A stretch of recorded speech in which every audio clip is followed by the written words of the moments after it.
My name is Tim Dews. I am the new model manager. I've been here for 3 years. We make a lot of seating components. We've expanded that from automotive into heavy truck business.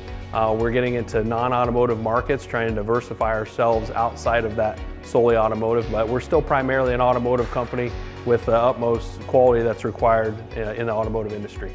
So the long-term goals here at JR Manufacturing is to stabilize our production, get more innovative processes in-house, and to try and automate as much as possible. That's really our goal, is to be able to make a lot of parts and as efficiently as possible.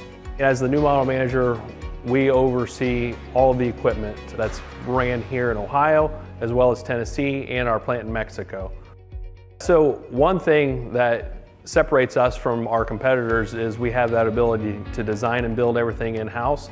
So we can take that timeline and take it from a standard timeline where you have to outsource everything and shrink it down if we really need to, right? If the customer's willing to pay for that compressed timeline, we can really make things happen quickly. It's really about speed, and it's about having the expertise here. If there's an issue in production, we're right here. We can come over to the production site and fix it.